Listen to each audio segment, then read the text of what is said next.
please join me in welcoming Jerome Rothenberg.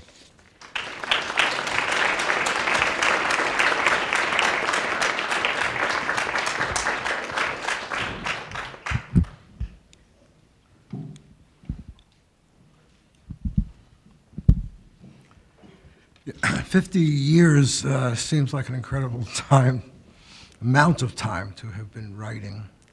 And I'll try to do a reading, because of this book, Eye of Witness, that covers that span.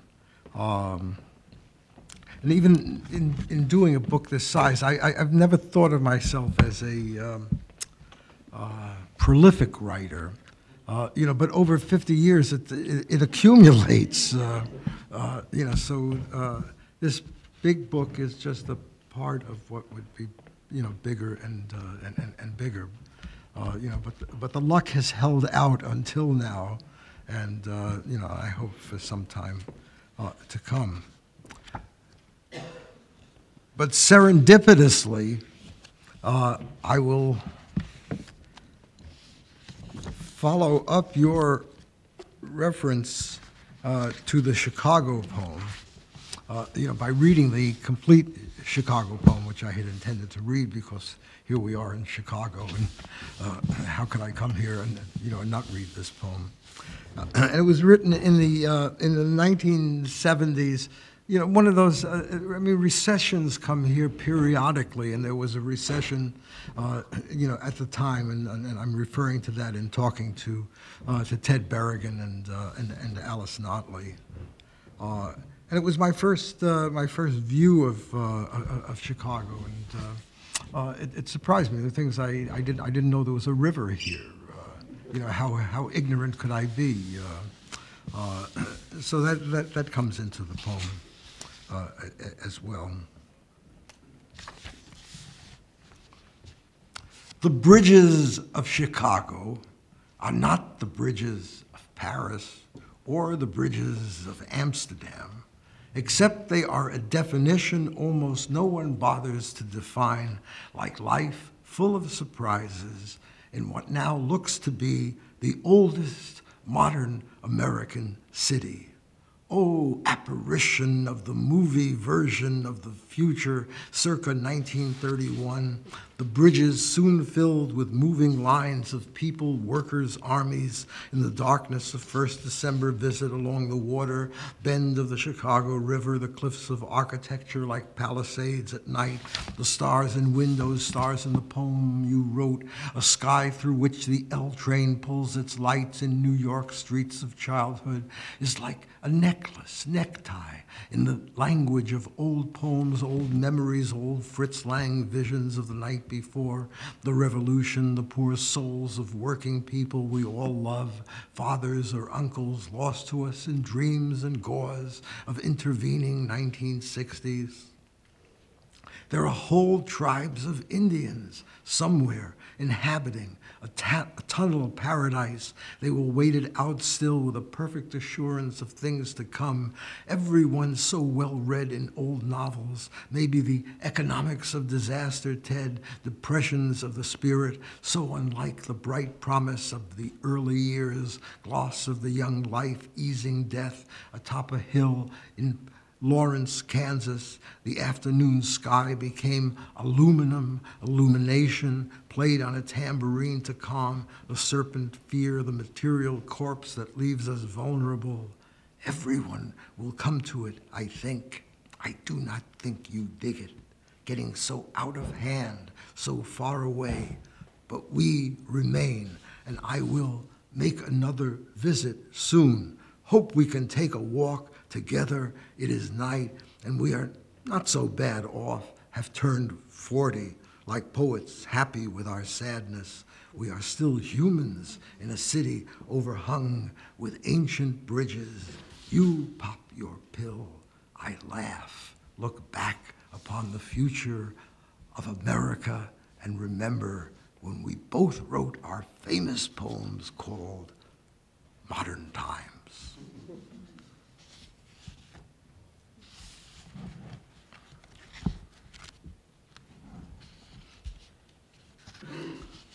And the poem going back to first poetry book of mine. It was called White Sun, Black Sun. And I open it with an epigraph from William Blake's Marriage of Heaven and Hell that I used at that time. And I'll do that and into the poem that opens the book for me.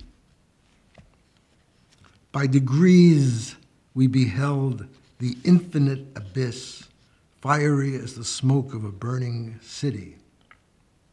Beneath us, at an immense distance, was the sun, black but shining.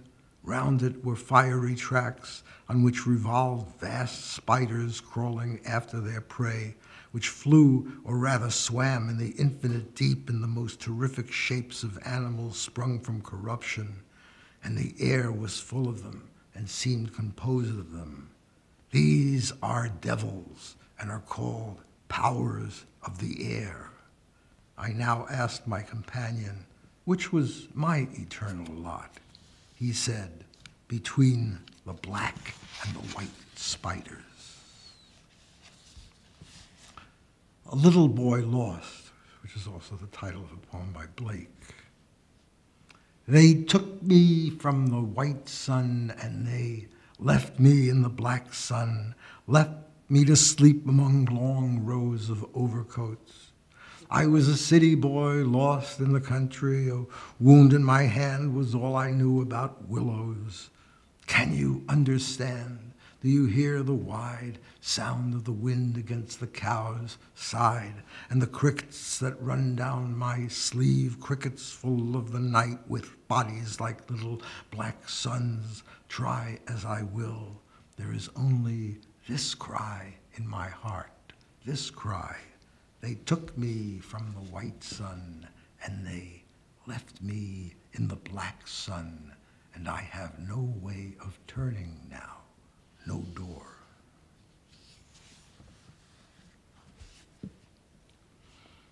And even in doing that first book, it's always a selection, and certain things get left out. And then many years later, for a book published, maybe 5-6 years ago, by a small press, Junction Press, and the poet Mark Weiss, I recovered a couple of poems that I had omitted and that I can't keep from reading, having found them again.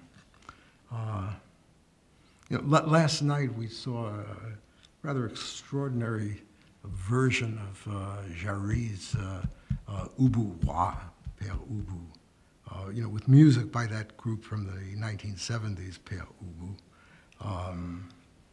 And of course, Jarry tells us at the beginning of that, this takes place in Poland, that is to say, nowhere. And Poland comes back, of course, into my own writings later.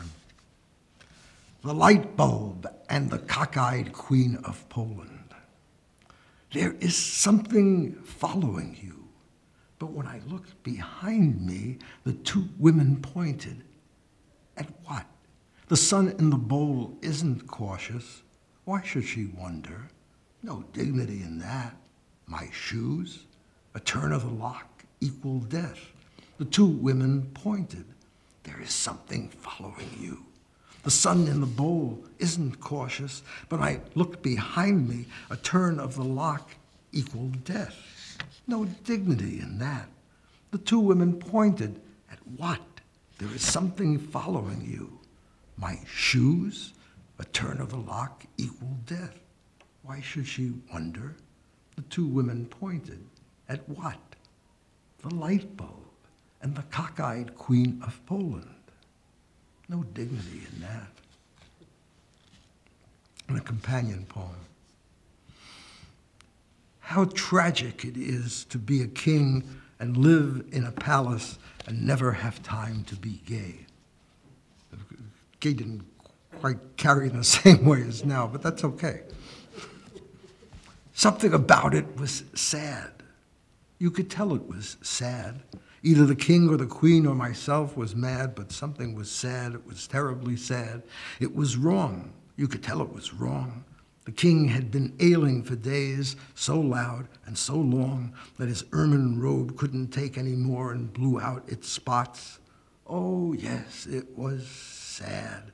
It was ridiculous, too, but first it was sad, and second, it was wrong, and third, it was cold. It was terribly cold. It was coldest under the throne. It was everything under the throne. I think, said the queen, it is mice. I think it is rain, said the king. I think it is night. It is oddly and strangely like night. The hand on the moon, the hand of the moon, the hand on my shoulder is white. It is terribly white. It is wrong. The queen ran into my bed. The chamberlain stood by the door. The king tripped over the floor. He fell down and landed head last on my canopy. I think, said the queen, it's the king. I think it's the spring, said the king. I think it's the wind. It sounds like the wind. It is oddly and strangely the wind. It is oddly and strangely like night, or the rain, or the wind. I'm sure, said the king, it's the wind. I'm sure, said the queen, it's the king. After she said it, they carried him out. After she said it again, they brought him back in. He was too thin to laugh, so we cried. He was too fat to fart, so he died. And we buried him under a royal bed of the queen's own favorite royal begonias, except for his head sticking out of the ground like a flower. And then we wept. Christ, how we wept. Buckets we wept. It's sad, said the queen. And it was.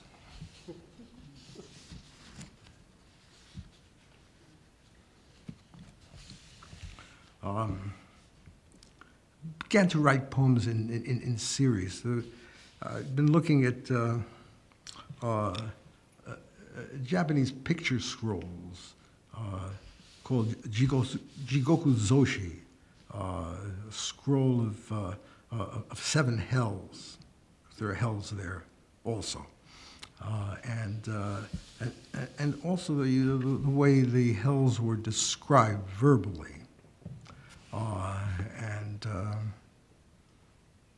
I don't know how much other attention there was to that, but put together a series of poems called The 7 Hells of the Jigoku Zoshi.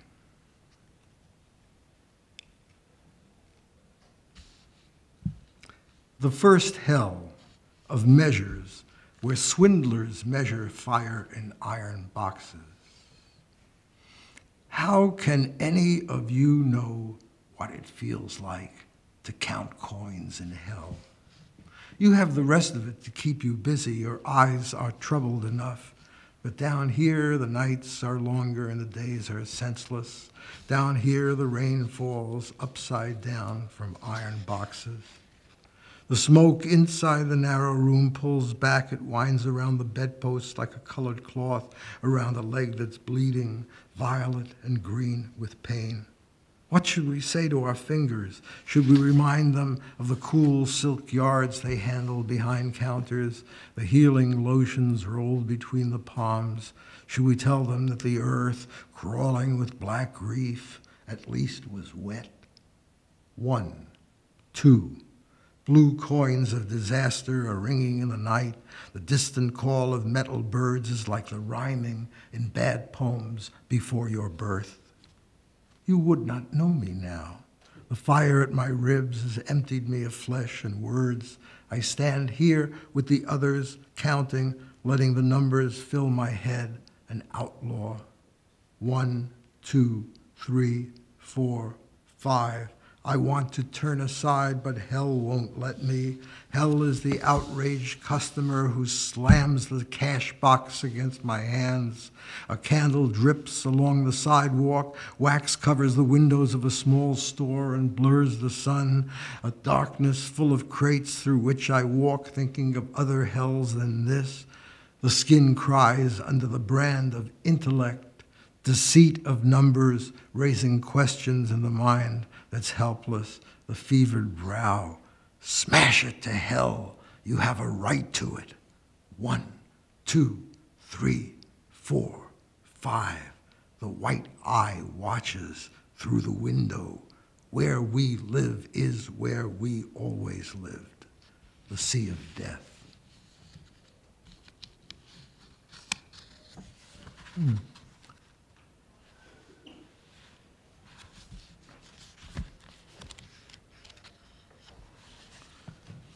And I was writing along with that small, what I thought of as manifestos, but not big manifestos, but just very compressed ones.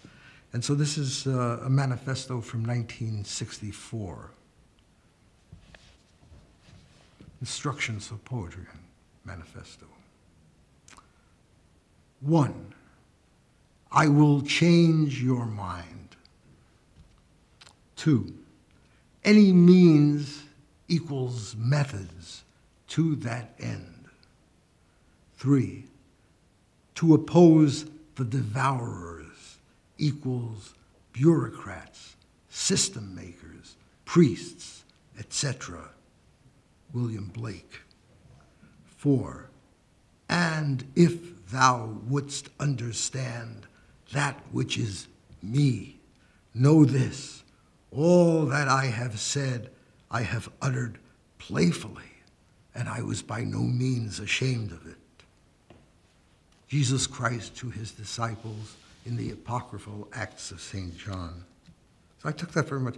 All that I have said I have uttered playfully. But I was by no means ashamed of it. Encouraging them to enter into the dance.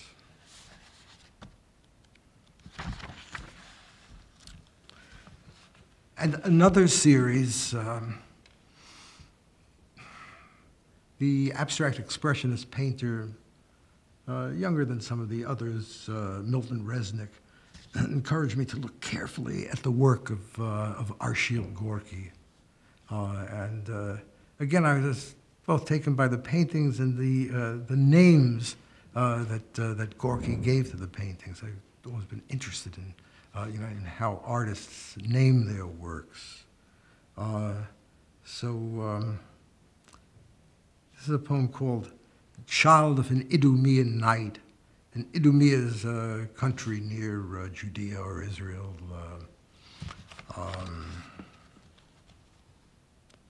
Philistine-like place, the others.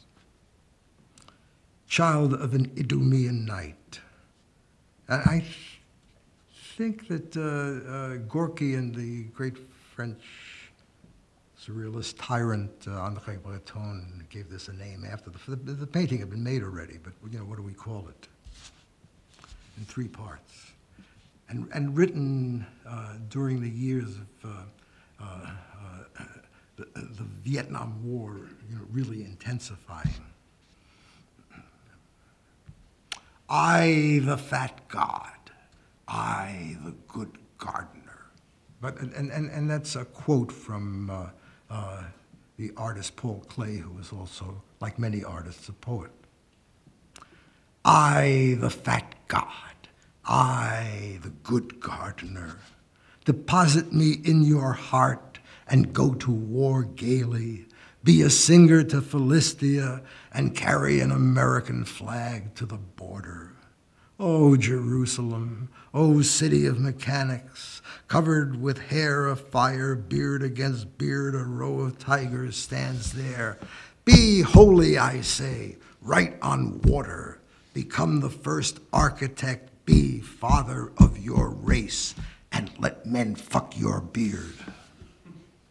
2. I, tallow, I, voice of Holocaust, I, crystal, I, open door, I, decimal, I, winter solstice, I, willow, I, dancer, I, wind udder, I, parchment, I, avatar, I, shoe, I, harmonica, I, tongue of doves, I, emblem, I, regiment, I, globus, I, pustule, I, tooth, I, tumescence, I, father of tractors, I, who swallow the dead, I, who die, I who shit with the jackal, I who swell. 3.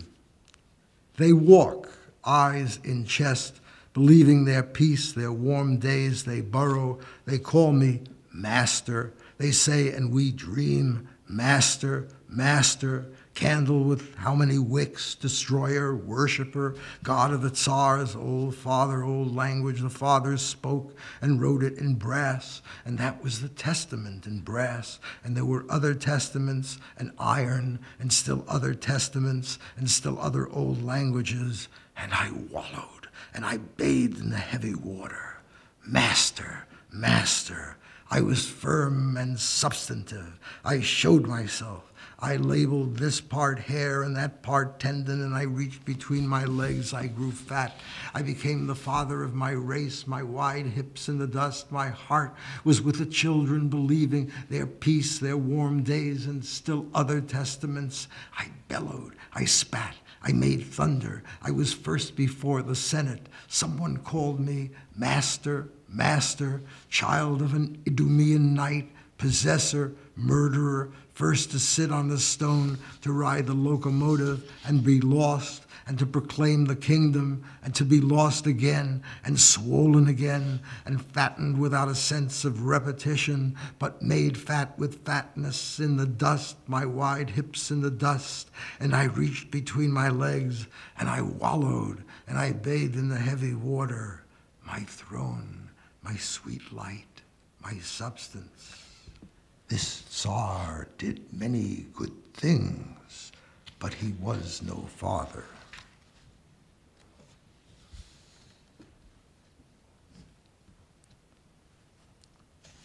Strange reading these after all these years. There's a series of poems called Conversations, and I include 3 of them here. So there are 2 voices in this. Conversation 6. What's in a name? Sounds. How many sounds is what I want to know. I never count sounds. Do you count strokes? No, I count resolutions. Count one now. 1, 2, 3, 4, 5, 6, 7, 8, 9, 10, 11, 12, 13. That sounds like a long resolution. Yes, resolutions are forever long. Conversation 7. I am building a machine. Let me see it. Here it is. Where does this piece go? Behind this piece. Where does a window go to look at the machine? It goes alongside the machine. Is the machine going to be standing on this floor? No, in this field. I want to write my name in the middle of your field. My field is a machine. Can I cross it? No. I want to sit on your machine then. No, machines can break. Conversation 15. I wanted something to eat. I wanted nothing. I wanted a place for resting and another place for the pleasures of sleep. I wanted the joys of charity. I wanted the weather. I wanted you. Were you hungry? No. Were you remarkable? I was remarkable and was never hungry. I wanted hands. I wanted to be free of touch. I wanted my hands to be tied to the side of your body. I wanted your body to be tied to the side of my house. I was an animal and was never free. I wanted the vindication of the just.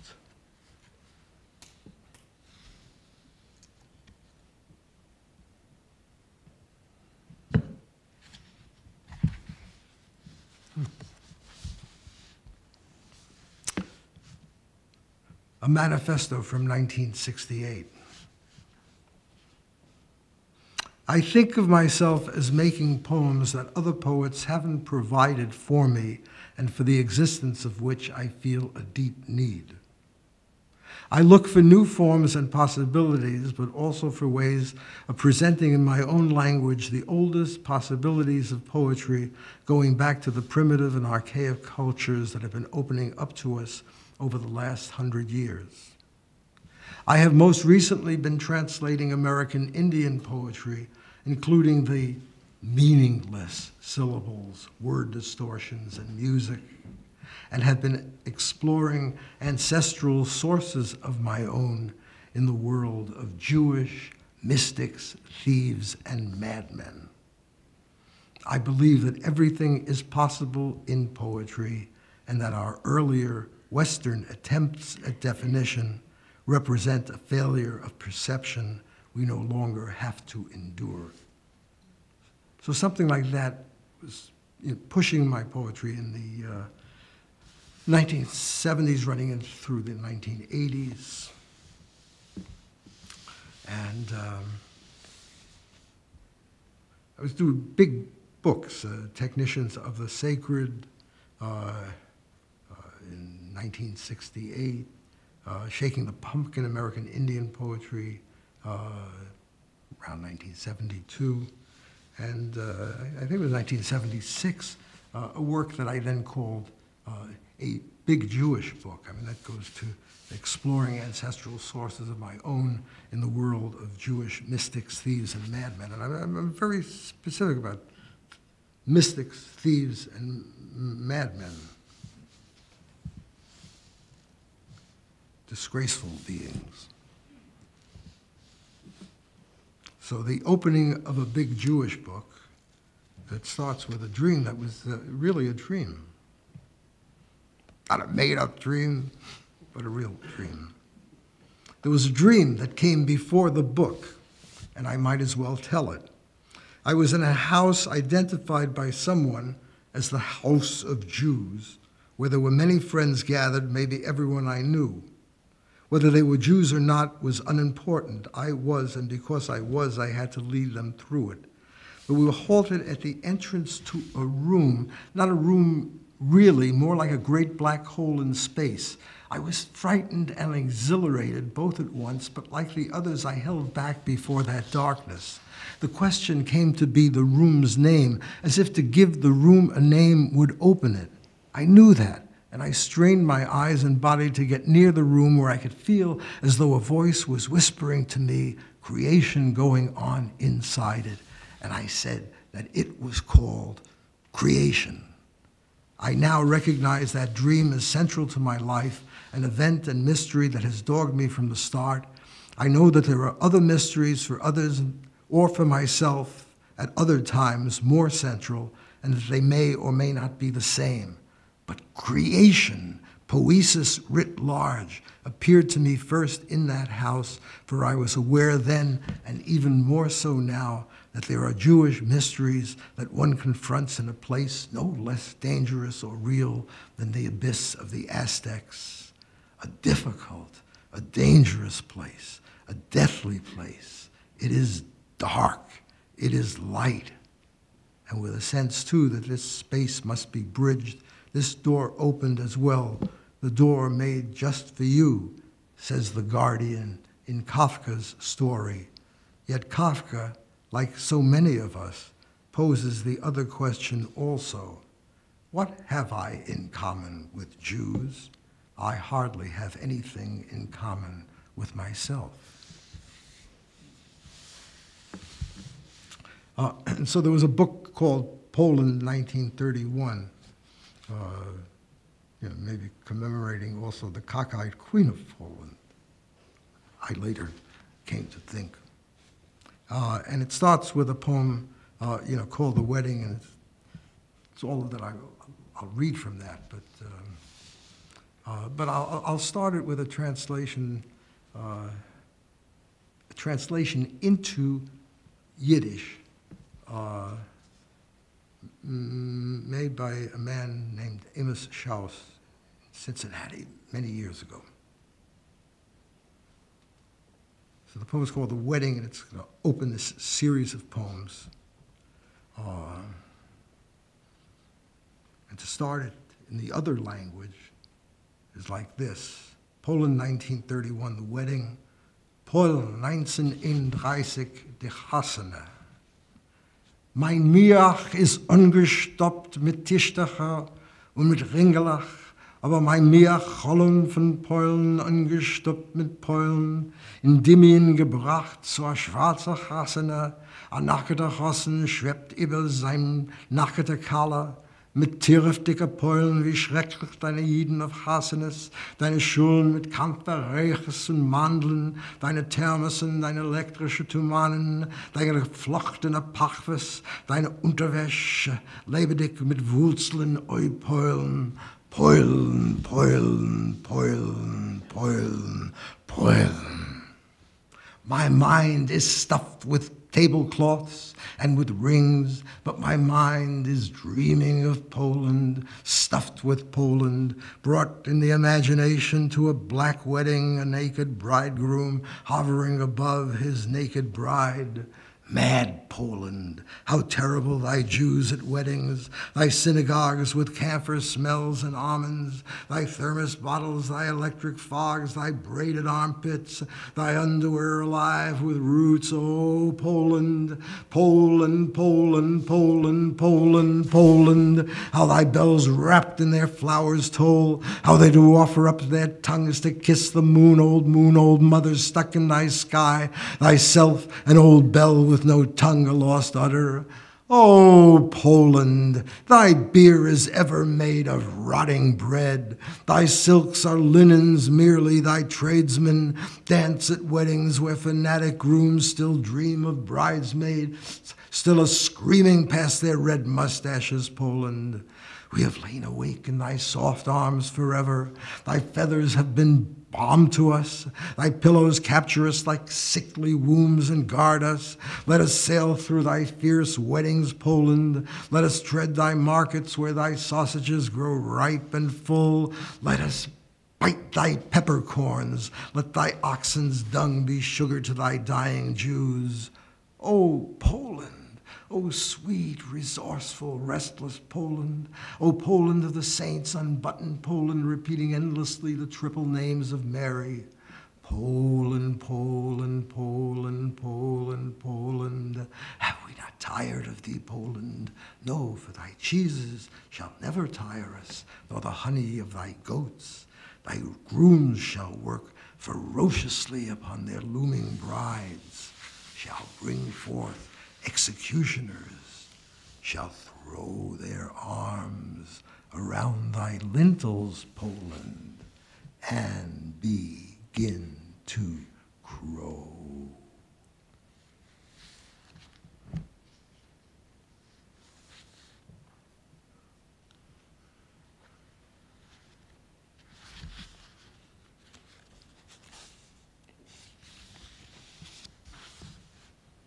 I finished writing Poland 1931 while living on the Allegheny Seneca Indian Reservation in western New York State.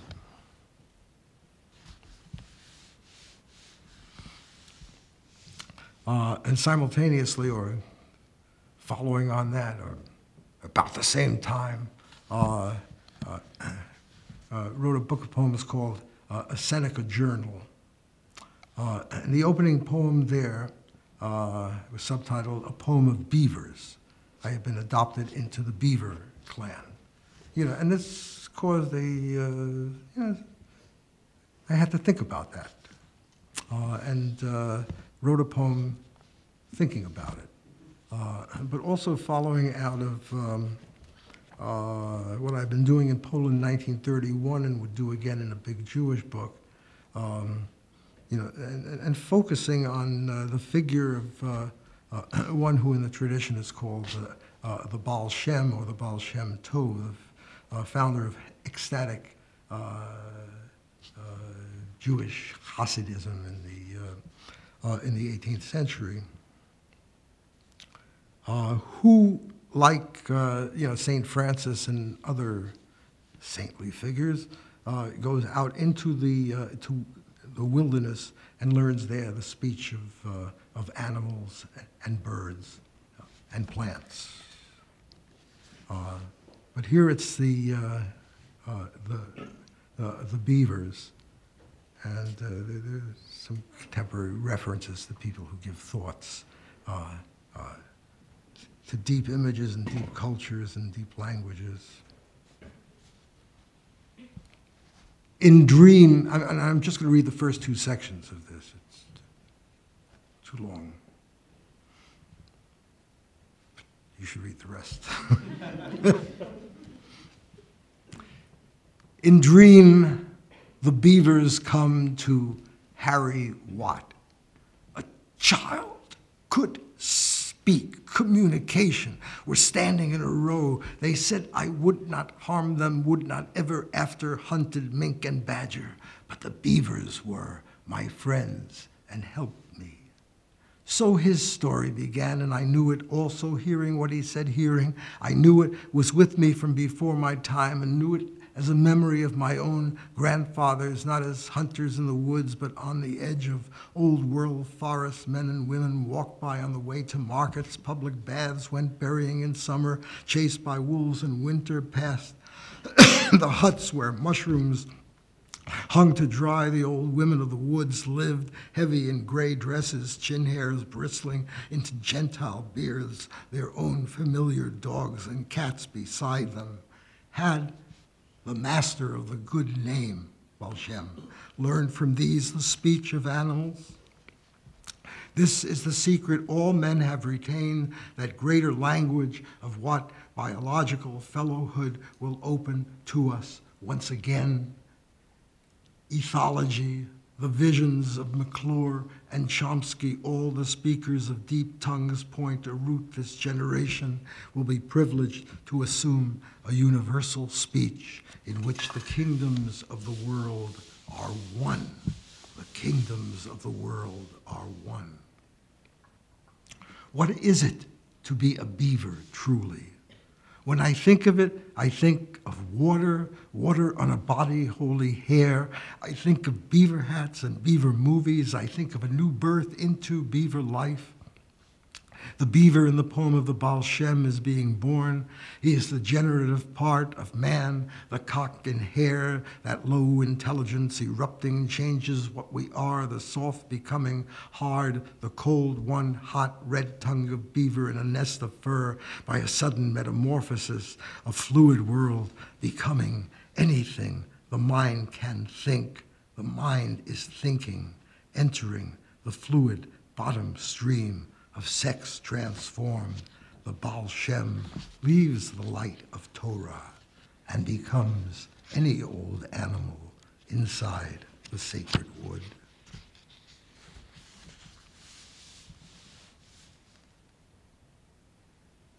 Just a very little attempt to bring some of it together, but it's an anecdote. A Seneca memory.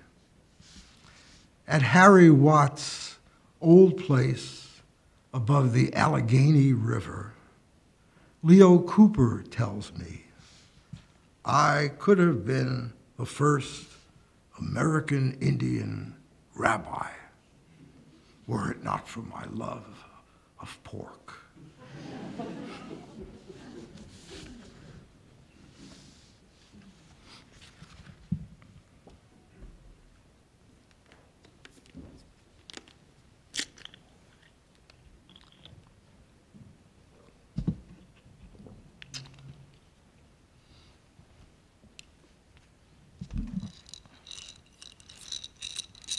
On the Seneca Reservation, I was given an instrument, and for a couple of years living there, I became part of the Allegheny Cold Spring Longhouse Singing Society under the mastership of Richard Johnny John. And so I will perform for you a song without words, which interested me greatly because I was also into a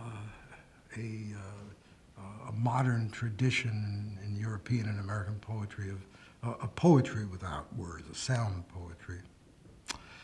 So this is by Richard Johnny John for a women's dance song. No words, so I don't have to translate it for you. what you hear is what there is.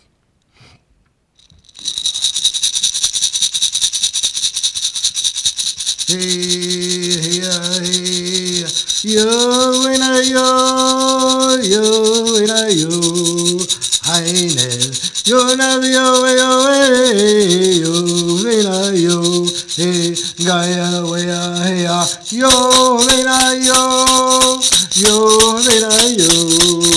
highness, yo, na yo, in a yo, hey, Gaia, hey, yo, in a yo, highness, yo, na yo, in a yo, hey, Gaia, hey.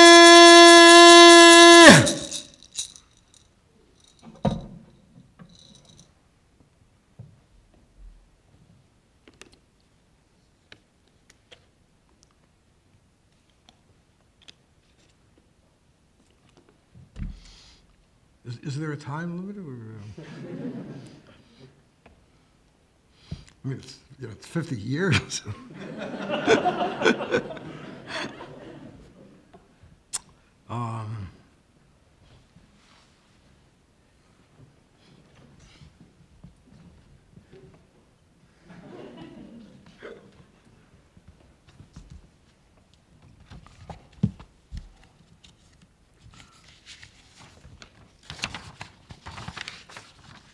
And I do want to also move into the 21st century. Yeah. So the problem is a book this size.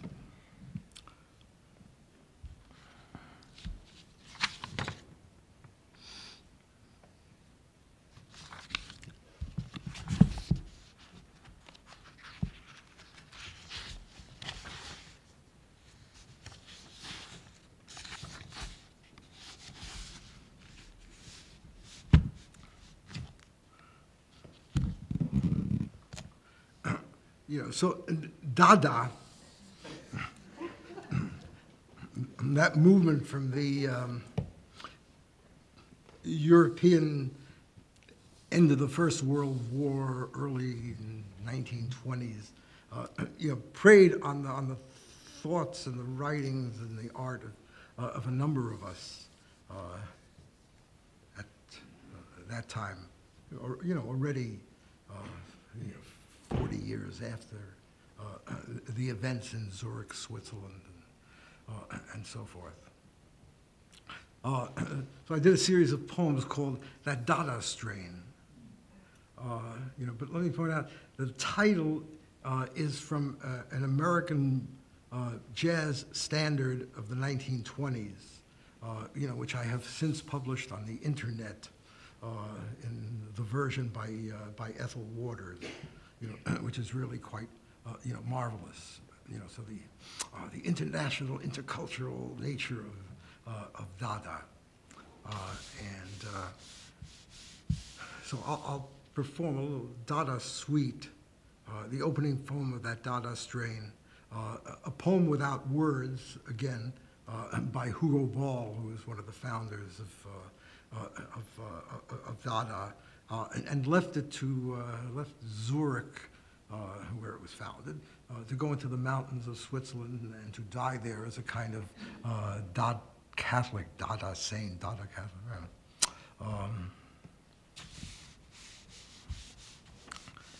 And then a poem addressed specifically to Hugo Ball. So that Dada strain. The zigzag mothers of the gods of science, the lunatic, fixed stars and pharmacies, fathers who left the tents of anarchism unguarded, the Arctic bones strung out on Saint-Germain like tom-toms, living light bulbs, aphrodisia. Art is junk, the urinal says. Dig a hole and swim in it. A message from the grim computer. Ye are hamburgers.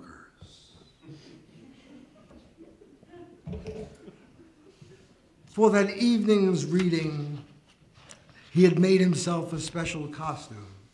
His legs were in a shiny blue cylinder which reached up to his hips so that he looked like an obelisk. Over it he wore a huge coat collar cut out of cardboard, scarlet on the inside, gold on the outside. It was fastened at the neck in such a way that he could give the impression of wing-like movement by raising and lowering his elbows. He also wore a high blue and white striped witch doctor's hat. Caravane.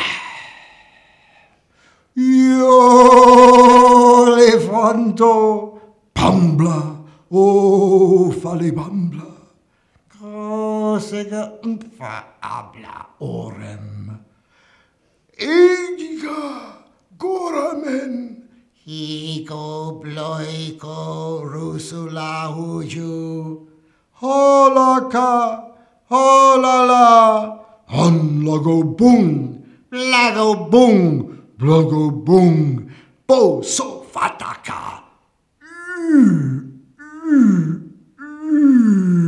Shamba, vula, vusa, olobo.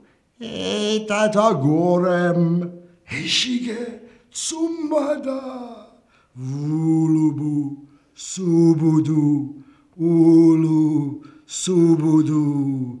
Tumba, ba, kusa, kauma, ba. A glass tube ecstasy for Hugo Ball.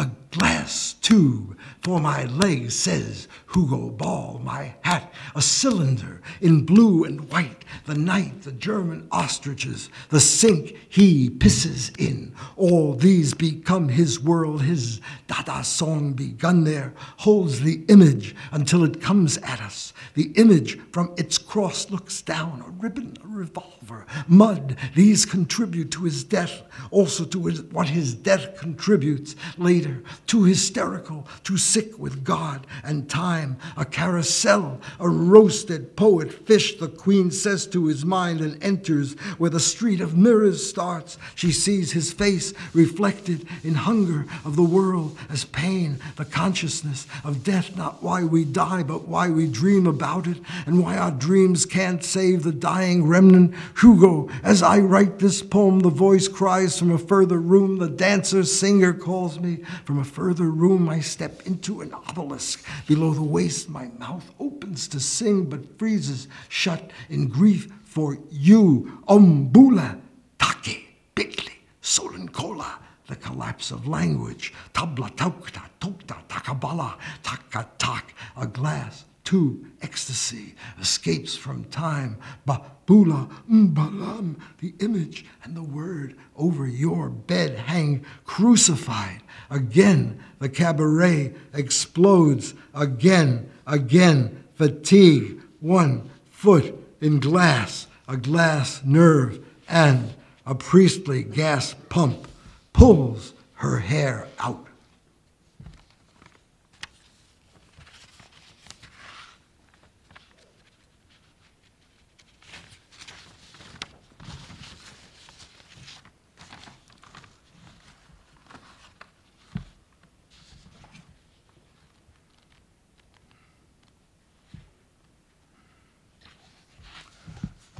'20th century unlimited.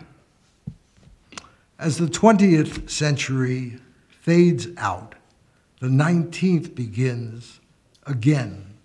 It is as if nothing happened, though those who lived it thought that everything was happening, enough to name a world for and a time, to hold it in your hand, unlimited, the last delusion, like the perfect mask of death. I think the train called the 20th Century Limited was between New York and Chicago, but I may be wrong on that. I'm right? I'm right, yeah, 20th Century Unlimited. So I'll read a few poems from the new century. First there was a book called the Book of Witness, you know, and they collected, the reader is called Eye of Witness. So it's something I still have to define for myself. And it's begins with a quote from the Mexican shaman, woman named Maria Sabina, and there's more that I could say there. Language belongs to the saint children. They speak, and I have the power to translate. She's talking in that case about the psychedelic mushrooms that she uses in ceremony. They speak, and I have the power to translate. And so in Book of Witness, although the first person pronoun among many of us came into, for reasons that seem ridiculous now, came into disrepute, I exaggerate the presence of first person. And some of the first person is quotes from, from others, and just a wonderful instrument.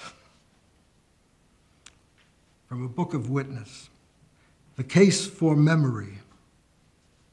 I was mock and fearless, twice deceived, for which I sought out satisfactions in a tree. Too carelessly I reached for love, and beaten down I found you in a froth of frenzy. Spent my days around the pan yards. I would ask no help from those whose trust is weak, but I would buy the latest and the least. I live for something practical, the case for memory. I set one foot into the space the others leave abandoned. Not your lord or slave. I meet you in an equal clash of wills and face you down. I only touch the ground on Sundays.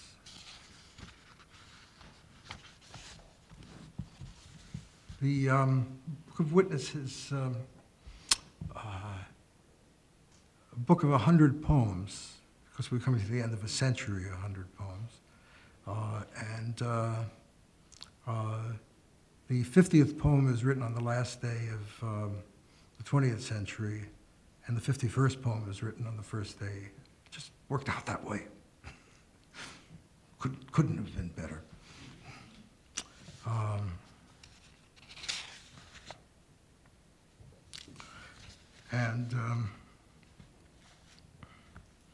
Yeah, so I'll read the 50th and the 51st poem from a Book of Witness.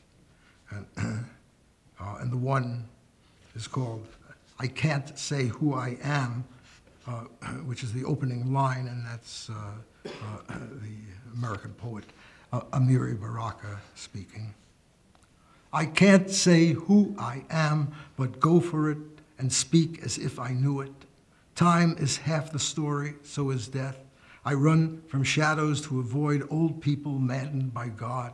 I follow animals whose eyes at night mirror my face. Seeing myself asleep, I touch my arm. I celebrate new forms of sex. I am frantic, knowing that nobody has a way out or a face more marked than mine. I was not born live. The case for memory grows weaker day by day. The more I know myself, the less I am. I hold on to a name because it suits me, but the voice behind it never was my own. In January 1st, 2000, New Year's Day in San Diego, where we live, very warm, very bright. I come into the new world. And we had been watching futuristic movies the night before of, what the 21st century was going to be. Voices are dumb until I speak for them. Knowing the sound, I find myself between two fires. One is dark green, one the color of my mind asleep. I come into the new world where the thought of death no longer rankles. It will be good to be a stranger always, to know the terms by which we visit back and forth and sideways. In the morning I will wear a suit with shoulders big as boards. My clothes are silver plastic. When I step into the car, it starts to fly. I play games with children where I make a nose into an ear. Like a clock, my heart moves closer to the burning babe and stays there. I will now count the century by ones and twos. This morning, all the voices in my dream spoke with one voice. I feel privileged to be here among you. From now on, we will live on borrowed time. And then 2 books followed, in each of which I omitted the first-person pronoun. This may not be of any great importance to anybody, but it was to me.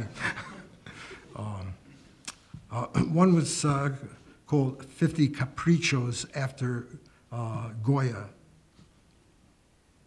the Great. And these prints, capriccios, or fancies. And again, I could say more about that and probably will tomorrow. And another one called A Book of Concealments, the title there taken from a Jewish mystical text that can roughly be translated as a book of concealments or a book of concealment. And what was being concealed? Well, maybe the first person pronoun. That's one possibility. But from 50 Capricos, the opening poem, and I don't know if any of you know, there's one of the Capricos in which it is thought that the figure, is Goya himself slumped over a desk on which in the front there's a sign saying, the sleep of reason that produces monsters. But it could also be the dream of reason that produces monsters. I'll translate it here. I'll use it as the sleep of reason. But just think about it. The Spanish word sueño can be both. And it means something different if it's the dream of reason producing monsters or if it's the sleep of reason producing monsters. The sleep of reason. Words imprinted on a sign by Goya, glowing white against the surface, nearly white, the sleep of reason that produces monsters. He is sitting on a chair, his head slumped, resting on his arms or on the marble table, pencils set aside, his nightcoat open, thighs exposed. All things that fly at night fly past him, wings that brush an ear concealed, a memory beginning in the house of sleep.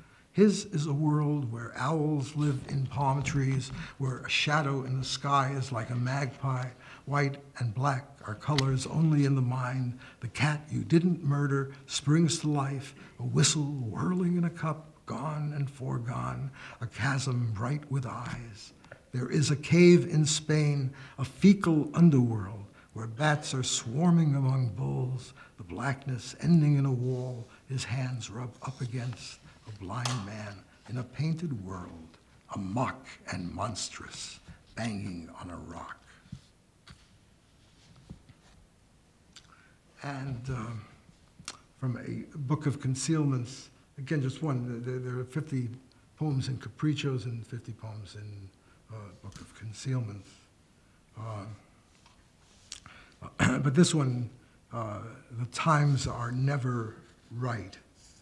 And I sometimes, it's written for my wife Diane's birthday a few years ago. And it's behind it, there's a discussion that keeps coming up where, her tendency is to say, these are the worst of all possible times. I've never lived any time that's as bad as this is. And so the poem is called, it's my response, The Times Are Never Right. Warm days hanging over San Diego, where streets slide into murky canyons. What is this but home? And what is home but a misnomer? Pisces has shifted into Aries. Aggravated bumps shadowing the server's arms are no concern to anyone, yet call to our attention, show a strain of fearsomeness hard to conceal. The times are never right. The skin of air is over everything. The sun flows like a liquid. All the universe we see has never happened. There is no truth to time except for birthdays. In a city under siege, a ceremony gathers, scattering the birds.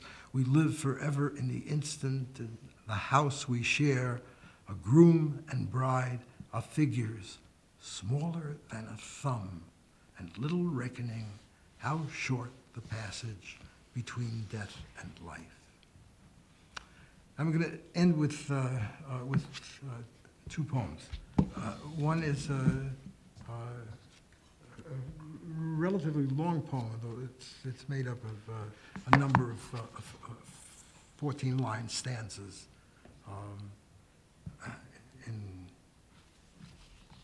It's customary now, whenever you write something with 14 lines, to say it's a sonnet.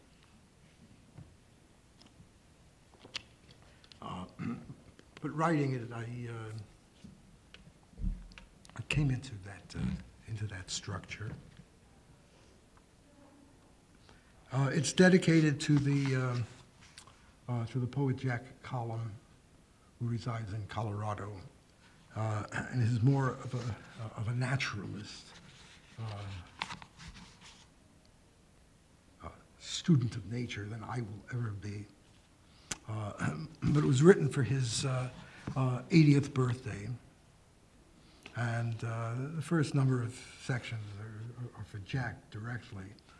And then after that, I just had to go on with it, and I realized that it was also coming to to my 80th birthday. So not just Jack, but me, and then for my wife, Diane. So that's the structure of the poem. I'll do that, and I'll follow it with a chanted piece that a couple of people have asked about. And it's called A Poem of Miracles.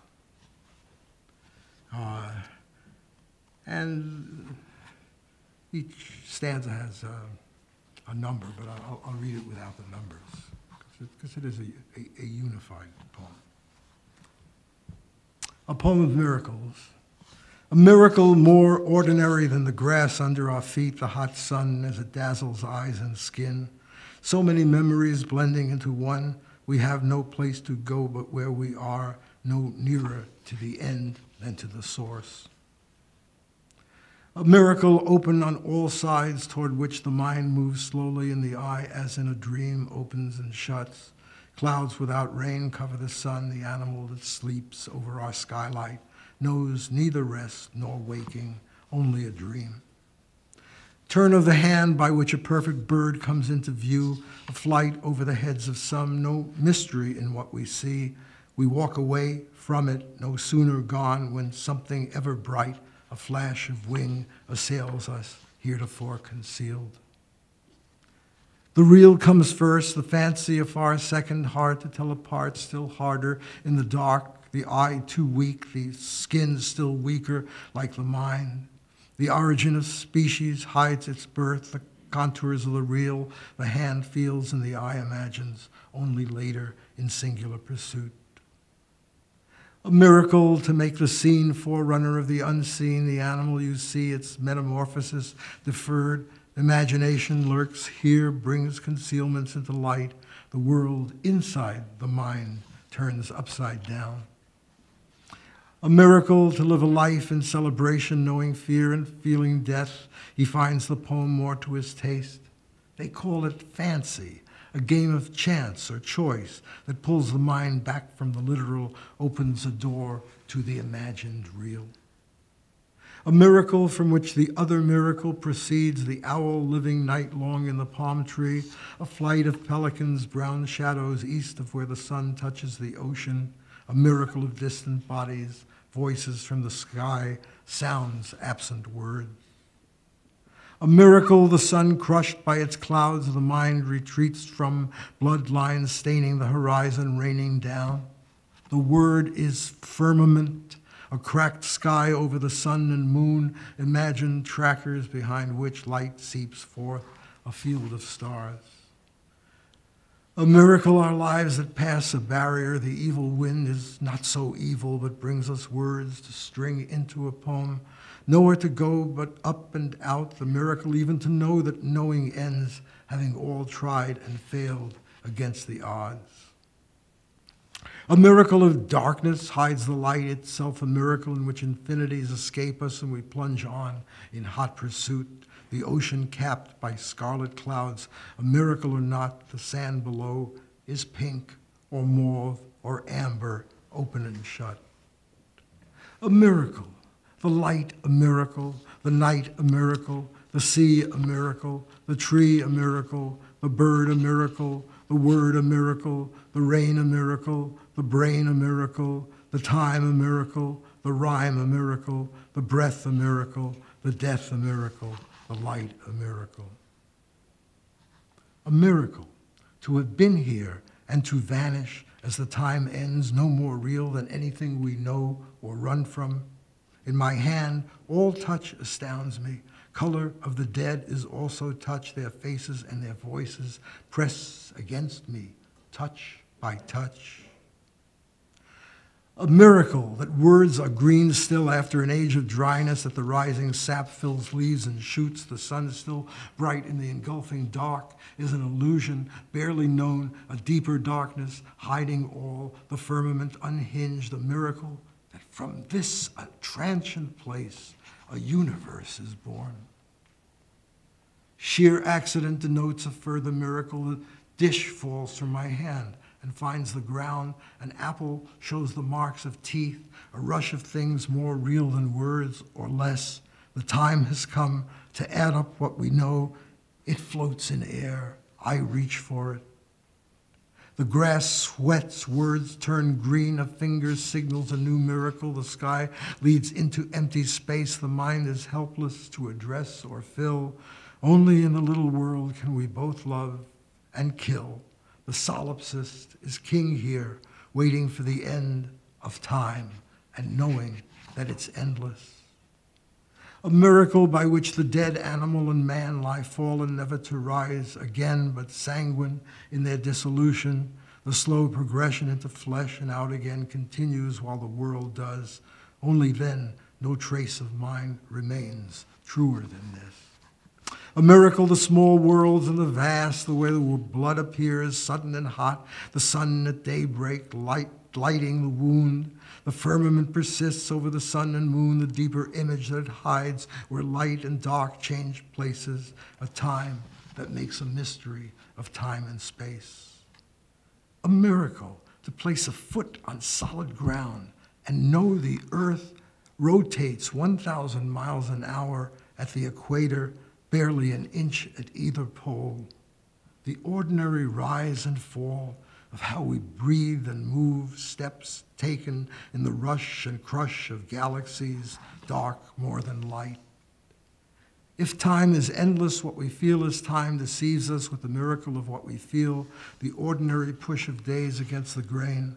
A miracle, the lie of beauty dazzles us, deceitful elf, duende and capriccio, hiding pain and hunger, ready to explode. A miracle, the earth collapsing into ruin while the larger world survives, or say the human ceases, gone astray, and leaves a trace behind, a breath or whisper, ready to become a word. The picture in the mind is not a picture until you call it forth, a pixel at a time. A miracle where none exists to call your own mind into being, then to touch the hairs, the skin from which they spring, the ordinary smells that sex brings and the heat rising from the depths, a history contained, a touch of fingers, not the first or last. The final letter names the end and vanishes, the miracle of sound absorbed, the body free to speak its world. A miracle, the tread of foot on earth, the earth a further miracle, the firmament no longer there to stunt our view. A miracle of sequence, numbers covering a wall, the sky itself a field of numbers. Numbers is an alphabet, a game of numbers, lightly drawn and lightly peppering the mind, inscribed in dreams, the dream of hunger, leading to a world counted and numbered and grafted in the flesh. A miracle. The flowers in the garden grow tacky and decline, the path to the miraculous, not what we thought or ever reckoned, but to draw breath day by day, waiting for the breath to be exhausted, the flood of blood to dry, the miracle of death, the greatest miracle. A miracle, to wake up from a dream and count the dream itself a miracle, the flower in the dream, as ordinary as the flower awake, and spoken in your voice. The word is such a flower broken and adrift, the sound reverberating, more a miracle than what the eye sees or the mind knows. A miracle, to have been spared this far, the beauty in the little known, the everyday repeated at a finger's touch, to translate what we know to what's barbaric, vast, and wild. The book of witness opens, all the words we have are theirs and lead us, eyeless, whispering, the years themselves a miracle over against a world of pain. Coda for Diane. A miracle, the unseen overtaking us, the larger world in darkness, darker than the mystery of birth. The miracle resides in what we see and touch. So good to be here and to bow to you, my dearest friend, in darkness, as the poet said. And I'll conclude the very short version of a total translation of a Navajo horse song.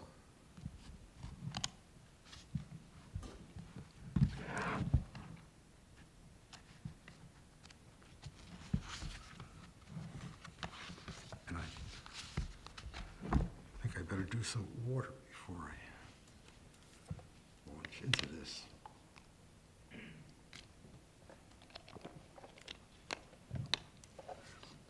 So with the assistance of a great American ethnomusicologist, David McAllister, I was able to come into a series of Navajo songs, chants that were part of the blessing way of Navajo Hatali, or singer, really, I mean, singer, not medicine man, or certainly not shaman. And it's behind it. There's the story of the hero god, enemy slayer, being sent by his mother, the earth goddess, changing woman, to the house of his father, the sun god, and he's given the germs of horses, spirit horses, that will turn into real horses in good historical time. In the 13th horse song, he imagines how beautiful they'll be then. So the refrain is, some are lovely, some are beautiful. And I translate words and sounds, and finally I translate the music. So if any of you know Navajo music, you will know that this is not Navajo music. When I was first doing these, I was approached by somebody who said he was making a Western film, and he thought he would like to use the one of the horse songs, as Indian music. I said, no, you cannot. This is different.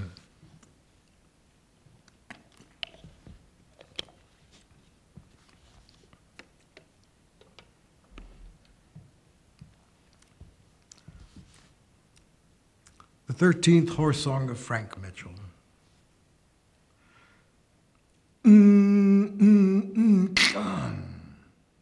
Summer lovely now, summer, and there's my house now.